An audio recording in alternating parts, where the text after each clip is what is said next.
Hello, everybody. Welcome to Parent Chat. We're so glad you're here.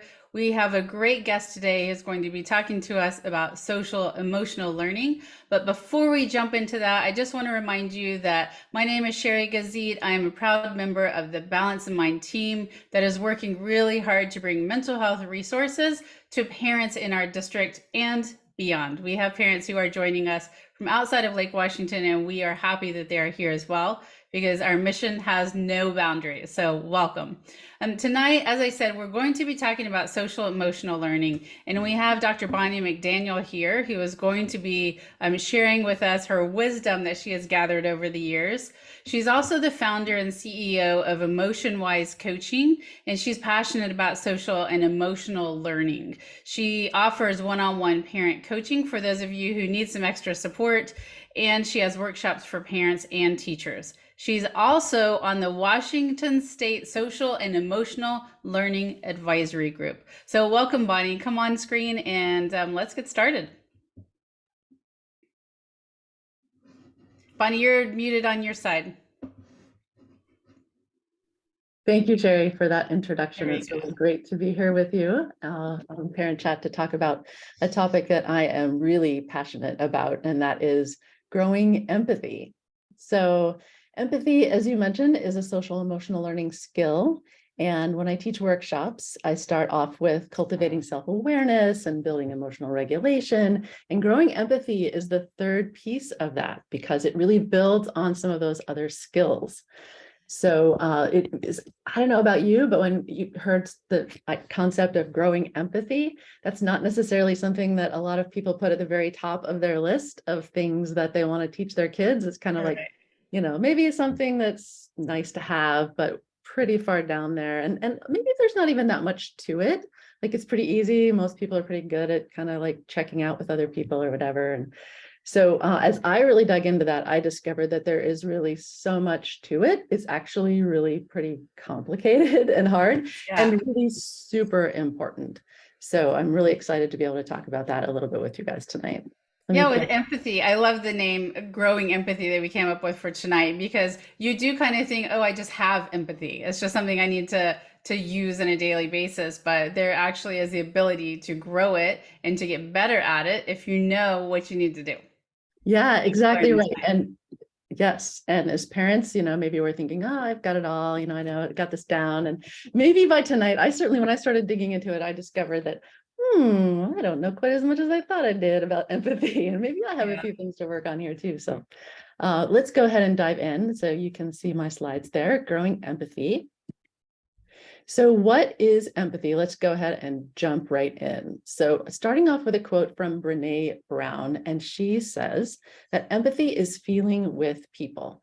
So this is kind of the first and most basic level of empathy. This is when I imagine what it feels like over here to feel what you are going through over there.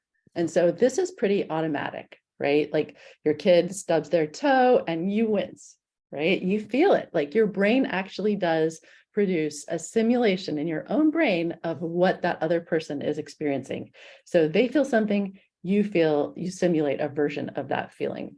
Bonnie, a question I want to ask for everybody tonight, and just to kind of backtrack for a second, if anybody has questions, you can put them in the Q&A box, which you can find usually down near the bottom.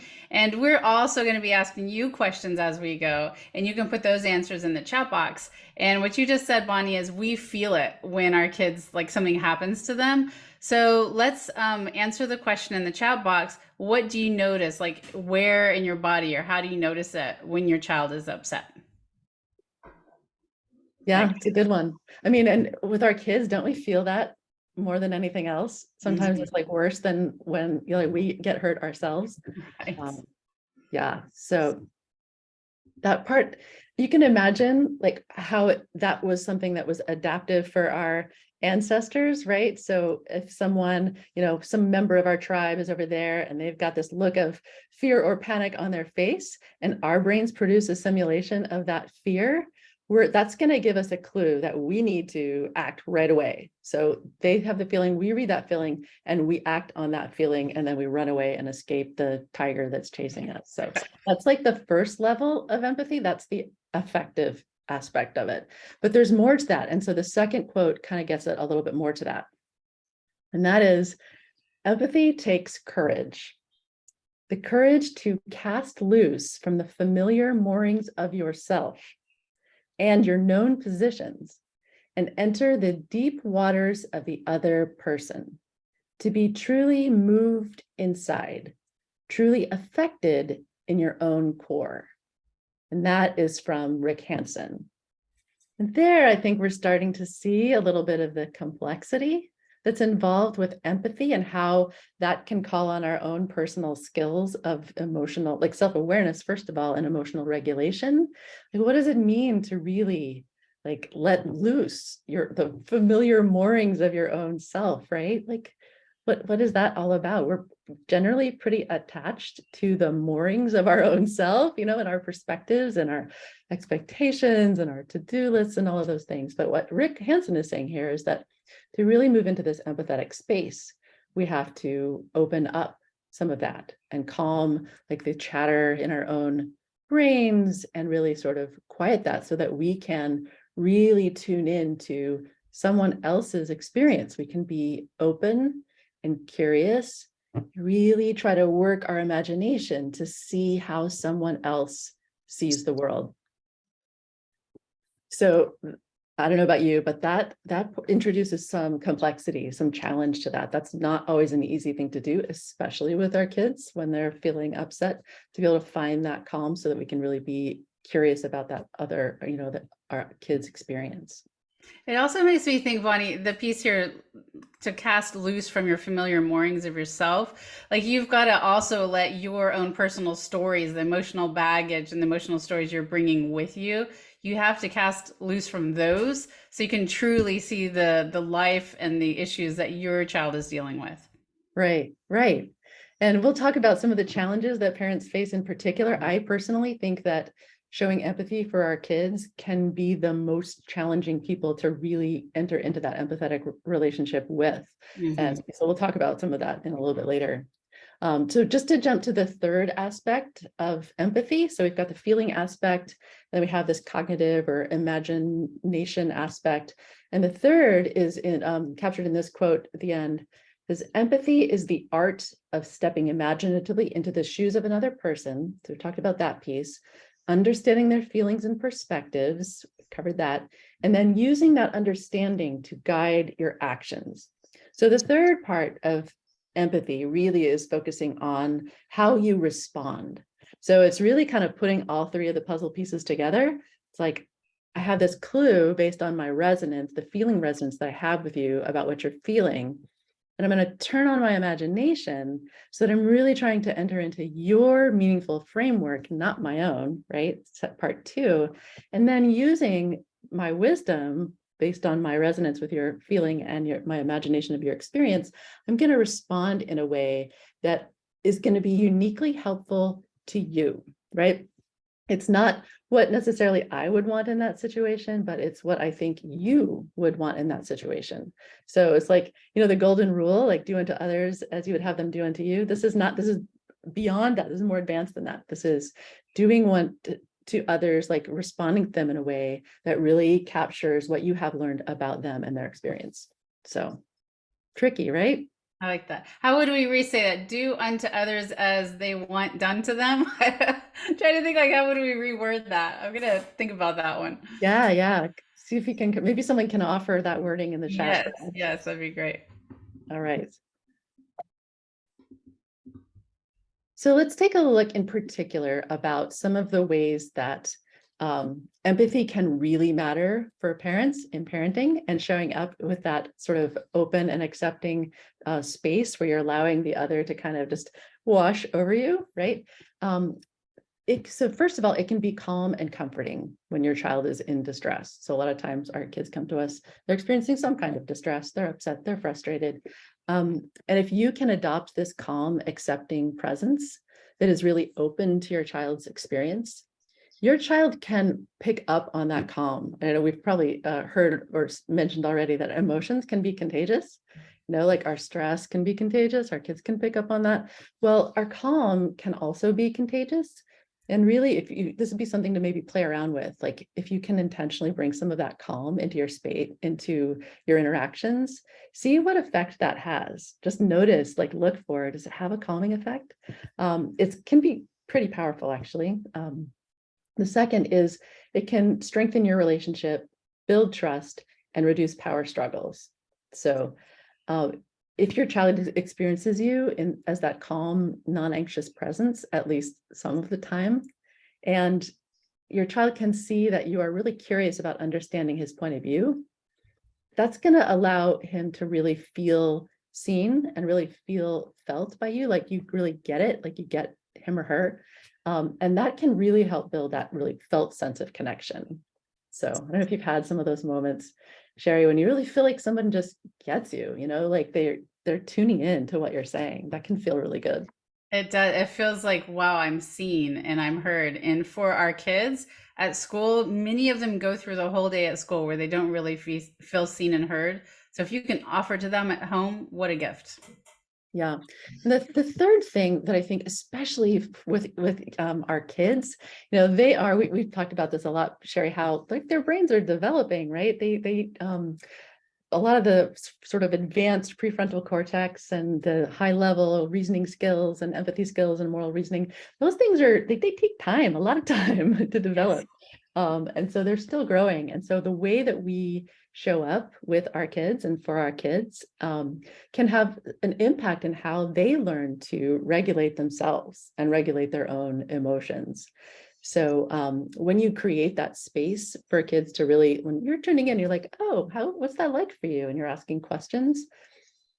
As they answer, they're kind of working it out for themselves. They're like putting it into words and they're building those connections. They're sort of flexing those executive function muscles as they talk. So that just in and of itself, Dan Siegel would say, they're building their brains. Basically, they're building those connections between the higher level upstairs parts of their brains and the maybe more impulsive, emotional aspects of their brains.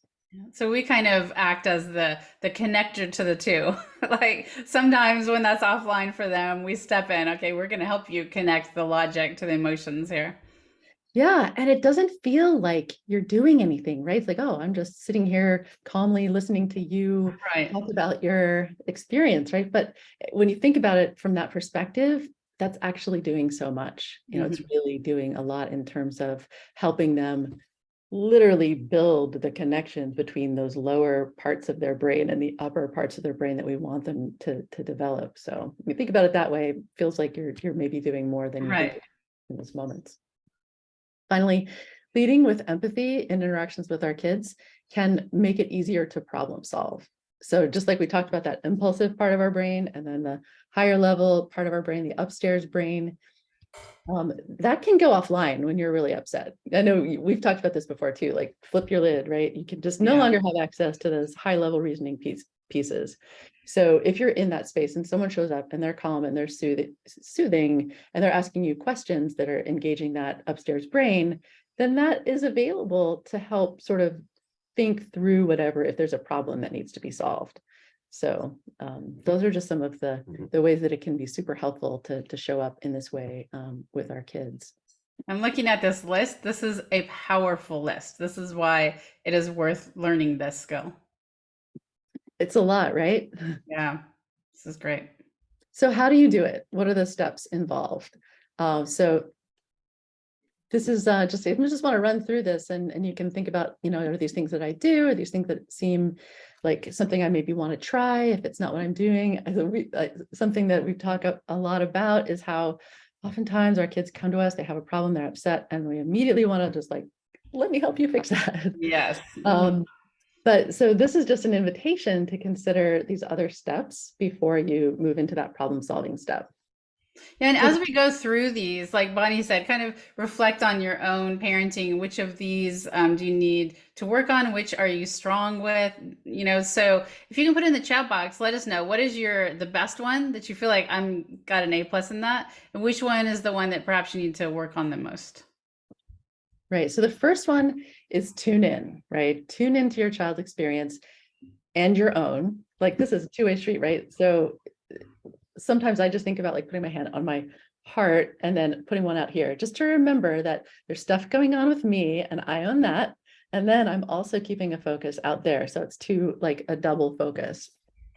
And then maybe set an intention to be present, to be curious, to stay open to what is happening in that very moment. And also notice nonverbal communication. So we're not really, I don't think, given an education or trained to pick up and notice and be good. Some people just are good. They just notice posture and eye contact and tone of voice and all of those things, but they can really communicate a lot. So a question that I have for you guys is to think about, if you wanted to signal calm and acceptance to your child in an interaction, how would you do that non-verbally? Like, or how do you do that? And what are some things maybe that would signal the opposite of that? Like, what would be the ways to signal judgment or disapproval? You can think about all the ways that we could do that with our faces and with our body language if we're really closed. So someone's saying they're really good at picking up on the nonverbal communication, but struggles with remaining calm when their child is upset. Calmness, hand on shoulder for empathy. That's a good one. Yeah. Yeah, nice. Touch can be super powerful. Mm-hmm. Let's see. I have two boys, teen and a fourth grader, and it can go out of control in seconds. I have to work on tuning in and responding wisely. Yes. Yeah. Yes.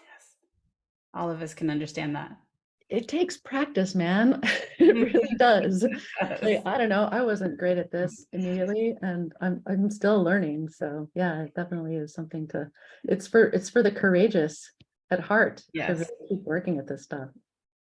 The second step: ask questions that allow you to understand your child's experience. So who, what, where, when, hows, to really understand what your child is going through in their own context. And that's really the only way right? Sometimes parents, we think we know, before we ask what it's about, what the emotion is. But if you listen, then you might find out things that you didn't know about how they're feeling or how they interpret things. Take the imaginative leap. So that is to really jump in and imagine, cross the age gap and cross all the other gaps, to really imagine what it is that your child is experiencing. Name and validate emotions. This is another one that at first it doesn't seem like it's important and maybe even counterproductive to say, oh, so you're feeling, so are you frustrated? But the expression, name it to tame it, give it a try. It can actually be super powerful in a couple of ways. One is to really make sure that you're accurate, to make sure that you're correctly interpreting what they're saying and correctly identifying the experience. And that has two benefits along with it. Number one, name it to tame it. Like when they can identify what that emotion is, that tends to have an immediate kind of calming effect, because you're gaining some level of control and, engaging the upstairs brain in interacting with that very powerful experience of whatever that emotion is. So, and it's also helping your kids develop their own emotion vocabulary. So they're learning too, as they say, oh, maybe I'm more just annoyed, and then so they're developing this granularity to their ability to describe their own emotional experience. So that can actually be super helpful to do, and then respond wisely, like show unconditional love and support. Let your kids know you've got their back no matter what. Sometimes, you might assume that kids know this, and they don't always. Sometimes they can interpret things in a different way. So it's good to just put that out there, meet whatever emotional needs that they might have. And then as a last step, this is the very last, then move into problem solving if it's even necessary in that situation. Yeah. Yeah. Sometimes it's just their emotions are their emotions, and the situation isn't even the issue. It's just the emotions. So sometimes that you don't need that last step, right? Yeah. Yeah. And oftentimes this is a step that I used to forget. Like, you can ask what they would like for support, like maybe they want some help solving their problem, and maybe this is not a situation where they do want that help. They just wanted to be heard, they want to be understood. So, all right. So as I mentioned, there are some specific challenges that I think that make expressing empathy. Oh, have I frozen? Nope, I can see you. Okay, I've frozen on my own screen. You can hear me okay? Yeah, Okay. that's weird. Yeah. So the first one is power and maturity differences. So we tend to not like to think of ourselves as having power, but we're the one who controls dessert and stuff. So we do have some power, and having power can lead to blind spots. Like we tend to think that maybe we know really more than we do actually about our kids' experience. And then the maturity difference. This is a big reason I think our kids really need empathy from their parents. So they don't think like us, and it's hard to do that time travel back to the time when we were young and we didn't have all of our higher level thinking skills completely online. So that can be a challenge to sort of have our expectations set, and our interpretation set and at a level that's appropriate for the age and stage of our kids. And the second one, the old scripts and big emotions. So as parents, we have internalized models from our own experience of being children long ago. And our kids can kind of activate those scripts, like playing old movies. And sometimes we don't even know that that's happening in the moment. That's the implicit memory is what that's called. It's a memory is being activated, but it doesn't feel like it. And then afterwards, we're just like, oh my goodness, what just happened there? Or like, man, I am becoming my mother. Yes, exactly. You say something your parents used to say, and you're like, oh my gosh, where did that come from? Yeah. And the big emotions, I don't know if this is true. You can let us know if this is true for you, but when our kids have those really big feelings, we feel it in our bodies, right? The affective part. And it can make it pretty uncomfortable, to really be with our kids' discomfort. And so what that can lead to is this next one, right? So if we're feeling uncomfortable and maybe we're not aware of the extent to which we're personally feeling uncomfortable, that can cause us to take action in a way to remove that our own distress. And the quickest way to do that is, Sherry. I don't know. You tell me. Okay, sorry. Quizzing you. To try to solve our kids' problems Oh, themselves. yes, Yeah. to fix it. That's why Yeah, you asked me. Yes. Yes. Bonnie asked me that because everything I talk about at Teen Wise is you don't have to fix it. So, Well, and it's good to kind of cultivate. That's where that self-awareness piece comes in, is just to be aware if you are feeling that distress, like so many of us can feel, to really just sort of notice that and name it. And yeah. sometimes naming it can help tame our own emotions too. Like, oh, that's panic. Yeah. That's worry, right? Bonnie, I have to tell you this really funny thing I saw. I think it was on TikTok. And it was this the fastest way to tame your toddler's tantrum. And basically, this guy was carrying around a thing of whipped cream. So anytime the kid would get upset or would cry or something, it would just like squirt whipped cream in his mouth. It makes me think of this. It was like not dealing with the emotions at all, just like, let's just stop this. Wow, yeah. That's I would not rate that as a high No. empathy level response. It could do some, potential harm. Absolutely. Yeah. It was funny as a TikTok, not a great parenting technique. No. That um so the last one here that I want to talk about, and I hear this a fair amount from parents, and that is that if I sort of lead with empathy in a situation, particularly in a situation where my kid has maybe done something that I think they shouldn't have done or hasn't met an expectation, then I feel like I need to be, like empathy kind of compromises me a little bit. Like I can't really be that firm parent who's kind of laying down the law if, I'm being empathetic with their experience. So it's like an either or. Yeah. Yeah, I hear that a lot from parents who they think they need to, it's kind of old school, right? You need to come down hard and kind of with a bit of anger and firmness in order to help them deal with something and or to, provide a consequence if something happens. But that is not necessary. You can still have empathy even in the difficult situations. Yeah. And one approach that I like that can work, if you're thinking about, well, how does that work? How can you be both empathetic and have limits and boundaries?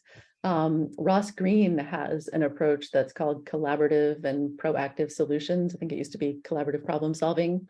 And it's just a really simple 3-step approach. And it's maybe something if someone is taking notes for the chat, and we'll put it in the follow-up. It's basically, you lead with empathy.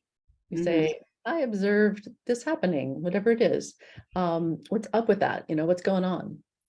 And then you really listen. You go through all of those empathetic steps. And then the second, you say, thanks for that. And now I want to share my adult concerns. So that's step 2, share adult concerns. So that is where, the limit setting and the limit creating and all of that comes in. Like, I'm concerned about this behavior because I'm worried about your safety. I'm worried about your health. And this is why, that's your opportunity to state their concerns. And if you lead with showing that empathy for your kid, it tends to be that they're more willing to listen, to extend that back to you, right? So then they're more willing to sort of go, oh, okay, I can see that adult concern. And then, so the third step of his process is to invite your child to work out a solution that works for everybody. So then that's the collaborative problem solving piece. So I don't want to go into that too much. That's just one illustration of how you can both, sort of lead with empathy and start off by really kind of understanding the situation, which again can give you information you didn't have and didn't know, as you hear that your kids experience, and help you calibrate your response in a way that's really fitting your kid's situation. Yeah. Bonnie, just a quick moment here. You are frozen. I think your screen is not. So I think we're gonna try to reset your video real quick and have you come back on. See if that does it. And we can still hear you and see your screen. Oh, I've been frozen. Oh no. That's okay. There we go. Okay, you're No, back that's on. not better. That's good. Yep, I can see you now. You're not frozen anymore. Am I looking up high? Looking down low a little bit. What is going on? But you look fine. You're Okay, not so frozen anymore, so that's the how is the this? Do I look like I'm looking up or I look normal? You look like you're looking up a little bit, yeah. Okay, Like the camera's coming from down. something weird going on. It looks good. Okay, so you said something in there that I wanted to go back to that I thought was really great the way you said it was thank you for sharing that. Now I'd like to share my adult concerns. So there's 2 things that were pretty powerful in there. Thank you for sharing that. So you're saying you're shared, and then you're basically saying now I'm going to share, but it's not like, okay, here's where you're wrong or this is the problem. You're saying let me share my concerns now. So you're showing that it's a back and forth and that it's a respectful exchange of information. So I really like that. Yeah, yeah, and he's got a website that we'll put in. What is it called? I'm blanking on the name of it, but if you look up Ross Greene collaborative and proactive solutions, you can find that. And he's got lots of tools and things for parents. Okay. So, all right, let's move on to common empathy misfires. So this is what the one when I started thinking about this one, I thought like that completely cured me of my thought that I already know everything I need to know about empathy, right? So the different types of misfires here, like I think so. Well, I post these up here. I want to say, like, parents, most of us didn't learn this stuff. We didn't learn listening skills. We sort of picked up what we picked up from our own parents. And so I think being super compassionate, if you're noticing, oh yeah, there's room for growth here, be super compassionate with yourself and give yourself credit for even noticing, and being willing to be courageous enough to notice that maybe there's room to grow in this area. So the first one is distracted, and that picture kind of, communicates that. Phones are part of our lives, they're here to stay, but it is, I think, worth thinking about, like, just developing that self-awareness of when you're distracted, when your kid is trying to talk. And, like, it's going to happen. It happens to everybody, right? But if you're mindful of that, especially if there's something kind of big going on, of what you're, that's like a kind of like a body language thing too, that you're communicating to your kid about where your attention is. Well, what's funny about this one is that we always blame teens for doing this, that they don't really listen to us and they're on their phones and they're on their screens. But just like this picture shows, this happens in real life the other way quite often. Yes.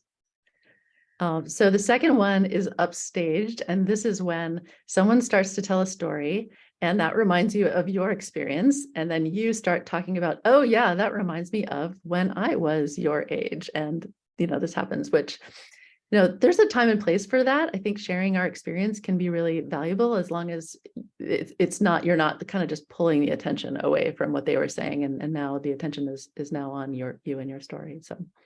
What I hear from the kids that I work with when we talk about this particular thing is that they're like, it's not about my parents. It's not about my mom. It's not about my dad. And every time I try to tell them something, they bring it back to them, how they get it because they went through this. So we have to be mindful, especially in the moment where the emotions are there, of it's all about them. And maybe later on you bring in your story, right?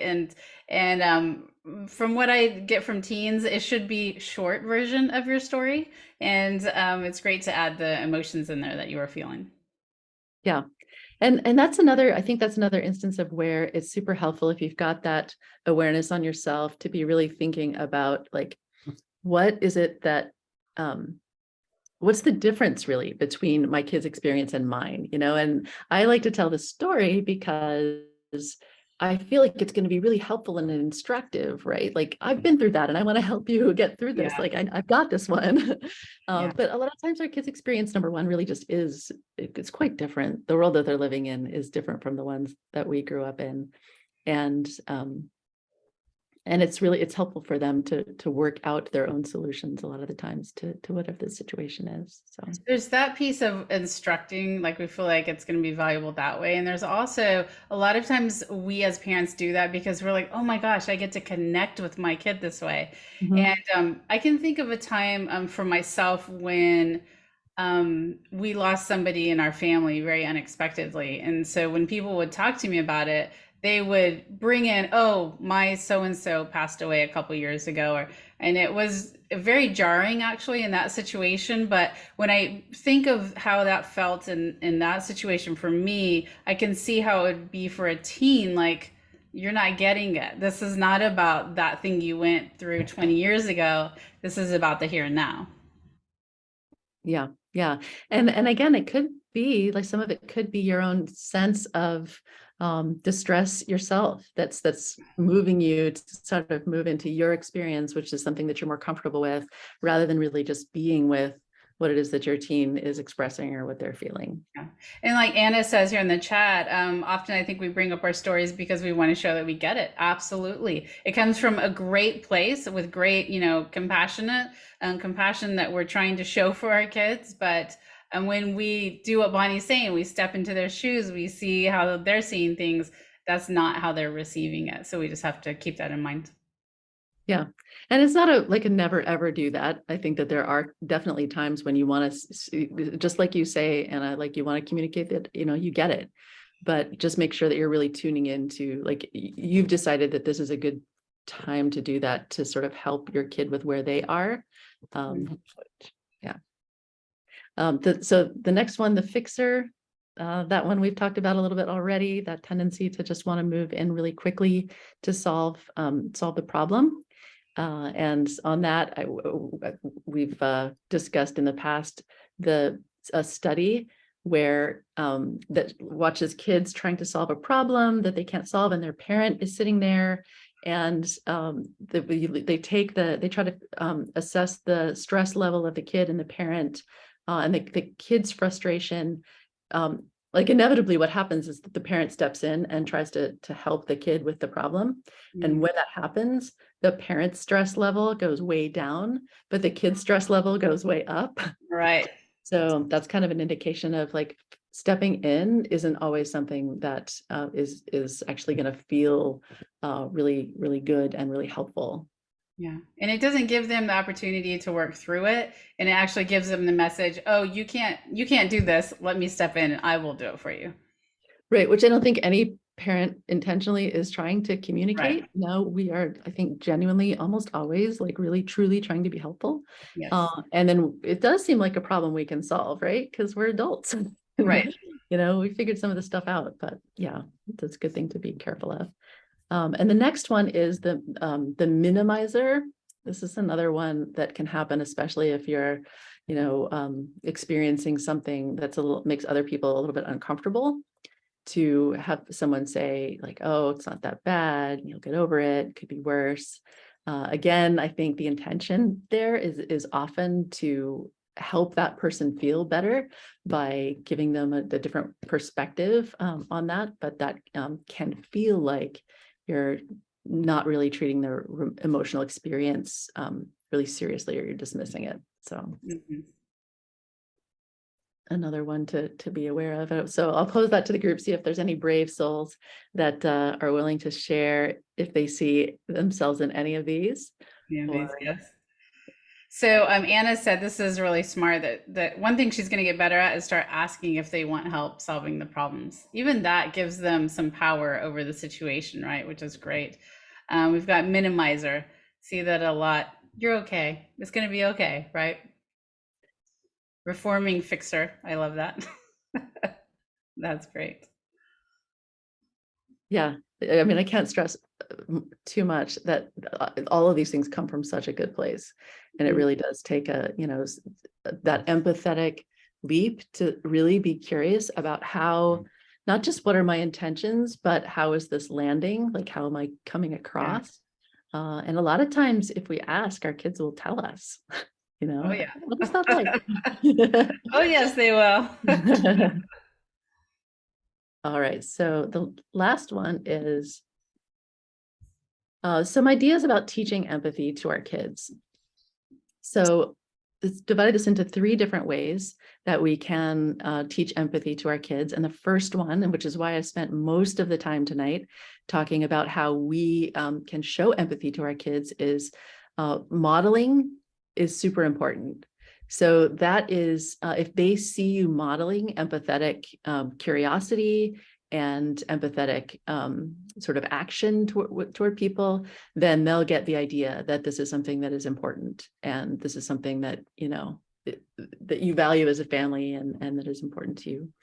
Ooh, Bonnie, on this one, this is something that we can do every day in situations that we probably come across every day. If you're in the pickup line at school and somebody's like taking their time in your mind to get their kid in the car or something, you can model it right then and there. On the road traffic, you can model it there. You can do it if a waitress is taking forever to bring the food, you can model it there. It doesn't have to be these huge big moments. It can be all of these small moments in life where you are modeling it, and they will pick that up from you.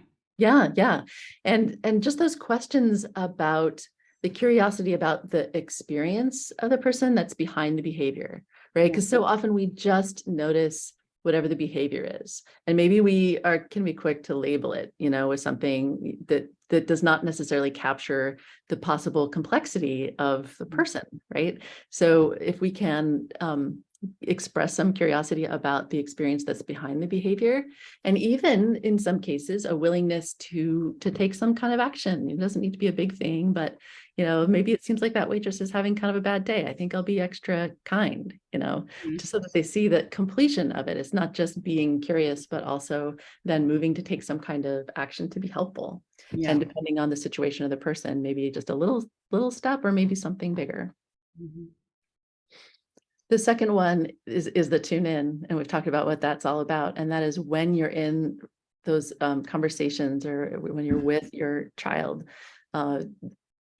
bring your A game, your A game with empathy, and really set an intention to quiet your own inner chatter, be there fully in the present in that moment with your child. Notice the nonverbal signals and cues. Keep your attention there. Like, I think the cell phone age has kind of done a number on our attention just generally. And so it can be hard sometimes, especially if you've got a million things going on, as most parents do, to just make a decision and make a commitment to pay attention. can be huge, right? And it can be challenging. Name emotions, reflect back what you hear. That can be really powerful too, like to make sure that you're getting it. Like, okay, so I hear you saying this, and that shows respect as well to, really your interest in really understanding them and really getting them. And Timothy is saying that this is not just about our interactions with our kids, but about our family, the rest of our family, and other people too. Yeah, absolutely. Absolutely. Thank you I mean, we're focusing more specifically on parent-child interactions, but of course, they're seeing that in how you interact with everybody. And the last one, notice and appreciate when your child shows empathy. Encourage those real one-on-one, like in-person interactions where you can really kind of get a lot more of those types of interpersonal communications that allow you to really truly be empathetic and really be with other people. Identify the feelings and try to understand. You talked about this a little bit, Sherry, like even characters in books or movies, you can really ask those empathetic questions. You can kind of flex those muscles when you're not in the middle of some big situation that involves your kids. And that can also do the same thing, kind of where those pathways between lower brain and upper brain, even just talking about a movie you just saw and the characters in them. I have to laugh about this one, Bonnie, because my kids are older now. They're 19, 22, and 24. But I do this sometimes in movies. I'm like, oh my gosh, and I'm not thinking about this, but it's obviously what I'm doing. And sometimes I overdo it a little bit. So just as we're doing this and becoming aware and growing this empathy and teaching and noticing, in characters, just don't overdo it or they're going to be like, oh my gosh, I don't want to watch a movie with you anymore. Personal experience on that one. That's right. Like with so many other things, it's all about that balancing Moderation. act, right? Yeah. All right. So the last slide I have. This is a way to kind of think about empathy out in the broader world. So a resource that I read that I really appreciate is a book called Born for Love. And it's by Bruce Perry. And he wrote a book with Oprah Winfrey that a lot of people have become familiar with, that is What Happened to You, about trauma. But this one is all about empathy. And he really makes the case in that book that so many of our current social challenges, right, are rooted in this lack of empathy, and could be improved. Like it's like this vicious circle where low empathy in society leads to lack of trust, which leads to all kinds of things, and some of which we can see in our current society. And then so what he says is that empathy underlies virtually everything that makes society work, like trust, altruism, collaboration, love, and charity. Failure to empathize is a key part of most social problems: crime, violence, war, racism, child abuse, inequity, to name just a few. So I want to leave with that thought and kind of expand that out for you guys to think about the ways in which, how would the world be better, if we all took empathy a little bit more seriously and worked to develop this capacity both in ourselves and also to teach it to our kids. So true. So true. Looking at that list, it just kind of makes my heart hurt. I'm like, if we could just bring in empathy, so many of these things would lessen. And yeah, we need to start understanding each other. But it starts in our home. It starts with our kids, and we have to teach them how to have empathy. And they're watching us. That's for sure. So Bonnie, this is all great. So are you open to some questions? Yeah, absolutely. Okay. All right. So if anybody has questions, you can put them in the Q&A so we don't lose them, because the chat box can kind of get lost in there. But I have a question I will ask. Okay.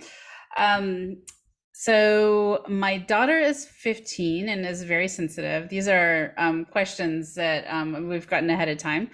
She gets very easily offended by what she interprets as slights from her friends and family. From my point of view, most of the time, no offense is intended. I want to be empathetic, but I'd also want her to see how she's contributing to the problems she's having with her friends. Is it possible to do both? Yeah, right. So this is another one of those instances where maybe our first reaction, when we know, like we know the answer, like we're being called on in class, it's like, oh, I know this one. And the answer is you're being too sensitive, right? And maybe that's something that comes into our minds, and we just want to share that wisdom with our kids. And I would say it still would make sense to try to connect first with empathy. So if you can be open and curious to her experience and kind of maybe resist that urge to correct right away, you communicate some important things. So you're communicating that you are there for her, like you're there for her no matter what. Mhm. You let her know that her feelings are valid, right? Even if they're based on interpretations that you don't agree with. Like, so her feelings are still valid. And that can be such an important thing. That's a distinction that, maybe we didn't learn about in, parenting school, but the difference between validating a feeling, like, I get that you feel like that, like, it makes sense to me given, your situation. And then you might learn something. Is again, leading with empathy, you can learn things that you didn't know. You learn details about how your child is experiencing those things, which can, help you again, really calibrate your response to something that would be truly helpful. And then if your child, especially if she's really sensitive or anxious, if giving her that space to really resonate with you and be calm and feel that empathy coming from you, that can create that opening, right, to then ask questions about, see if she's willing to extend that empathy to understand her friends in a different way. Like, Mhm. this is one interpretation, but maybe there's another interpretation, right, of what else might your friends be thinking. So that's kind of the empathy game, right? Like, it feels like they're criticizing you, and could it possibly be something else? So Mhm. that's kind of what I'm thinking about there.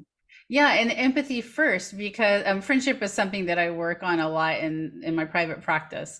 And if you are leading with the fix it or leading with the what did you do wrong, then their defenses are up. They're not going to listen to you because they're like, oh, great, I'm coming to mom and dad for support and comfort, and this is what I get. They're telling me I'm doing wrong.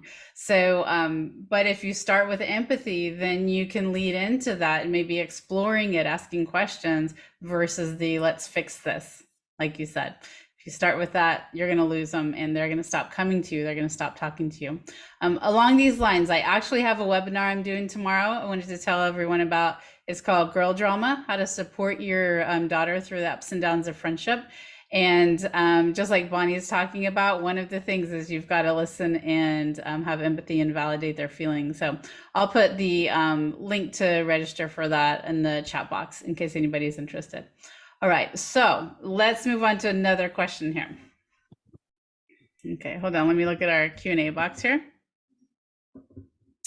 Any advice on how to teach empathy and sharing to a 3-year-old towards his 1-year-old brother? So that's super young, to be working on that. When we talk about the development of the prefrontal cortex and really getting a lot of those empathy skills, really having that theory of mind where you can really understand that other people have different ways of thinking, that comes on a little bit later. So I would say you can model it, right? That's probably the most important thing. And you can really acknowledge, like, leading with empathy, I would say is one of the clearest ways with really young kids.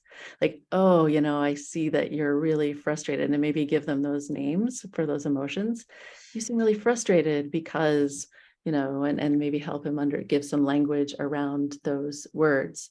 That strikes me as, with the really young ones, a really powerful way. Like, number one, be in that regulated space yourself so that you're signaling that you can, you're okay with all of their full range of your child's emotions, and then work on giving language and, giving some validation to the feelings that are being expressed. And then, as Dan Siegel would say, connect and then redirect. So you connect first, you make that connection. I get you, I get your feeling.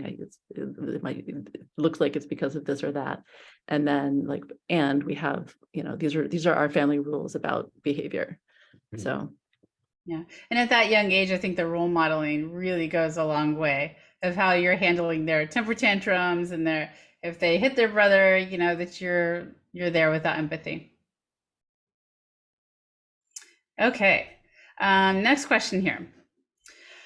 This is a good one. I'm sure nobody has ever encountered this. I recently found a vape pen in my son's room. I haven't confronted him about it yet. I want him to know that this is unacceptable. I don't like to be the bad guy any more than he likes it when I am. I think if I start off the conversation with empathy, he's going to get the message that this behavior of vaping is okay. Isn't it sometimes necessary to lay down the law?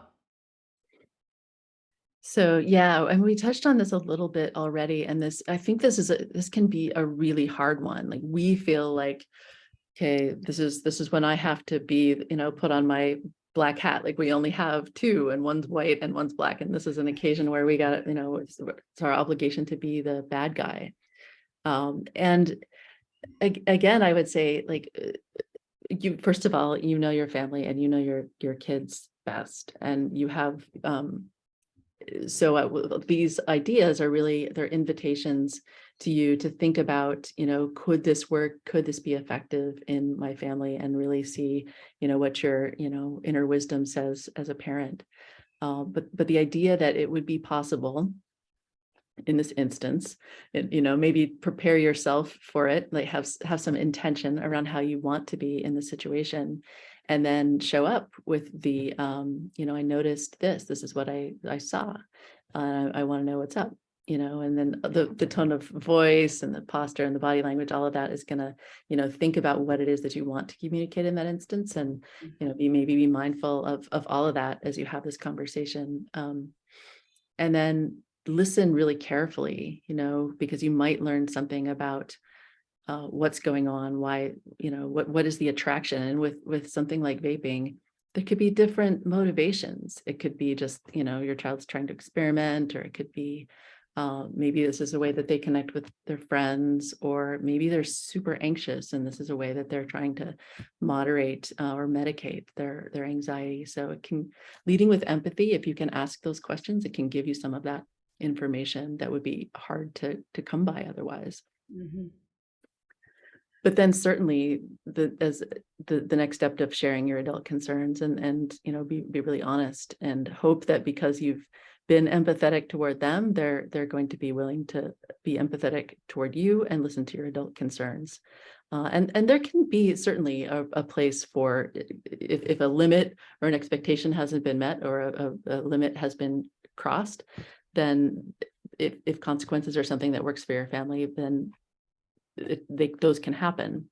Mm-hmm. But leading with empathy lets your kid know that, you love them unconditionally, and your rules are there to help guide them and help keep them safe. And as long as they know those things, then it shouldn't interfere. Your ability to empathize and really connect with them shouldn't interfere with your ability to be a parent who has boundaries and limits. Yeah, from the parents that I work with, there's a lot of conflict on that. They feel like the empathy means that they're not going to be delivering consequences, but you can actually deliver consequences with empathy. So, you talk it out, like you said, you talk about why are you doing this, what's going on first. And then after you get through that conversation, okay, well, as you know, this is not okay in our household. And so you either say what the consequences, again, with empathy, even if you're like, say you take away their phone for a week, right? I know this is going to be hard for you, but this is the consequence that needs to be given in this situation. So it's not with anger or like, I'm going to get you, it's with, this has to happen. All right, next question. What if we don't think that our kids' feelings are valid in a given situation? I'm wondering what the situation is, because my first thought is that feelings are are valid, like, unless you feel like they're lying or they're misrepresenting. Yeah. Let's see. I'll give you an example of this one. It's not my question, but something I can think of. And if that person would like, it's anonymous, but if you want to give us an update on that, you can. But I would say like something like you don't get the sandwich you want. It's something that's not a big deal, right? And your daughter, when she doesn't get the sandwich she wants, like is crying and is super upset. Now, we as adults might be like, it's a sandwich. What's the big deal, right? But she is very emotionally upset about it. So let's talk about that situation. Yeah, so if that's the situation, then that's where I think empathy can come in handy by helping you to realize, even though that wouldn't be a big deal to you in that moment, given where your kid is, and there could be any number of situational things that would make your kid especially sensitive in that moment. They just got in an argument with a friend, or they're worried about something else, and then this was just the last straw. And so a lot of times we just don't know what those factors might be. But if we really did understand, if we could step into their shoes, right, we might see the sense in which that did make sense. So I don't know if that. Yeah. So sometimes it's not about the sandwich. It's about everything that came before the sandwich, right? And if we can remember that, then it's going to help us bring that empathy, right? Because you're thinking it's about the sandwich, right? There's mayonnaise on it. What's the big deal? And no, it's about the fact that nobody sat with her at lunch, that she just got a text from somebody that was mean. She failed a test. You never know what it is, but the empathy allows us to figure out what it is by connecting. Okay. Yeah. And Mhm. is there something else? No, go ahead. I was just going to say, I think thinking about the bigger picture with how we show up with their emotions and how they can then kind of recreate that relationship with themselves is, really something to keep in mind. Like when we show up and can accept their negative emotions and really create this space of curiosity toward them, that helps them to internalize that sense of, okay, I can then be with my negative emotions, which is a really powerful form of self-regulation, which can serve them for the rest of their life. Right. Absolutely. Well, Bonnie, we are out of time, believe it or not. As always, the time went by super fast.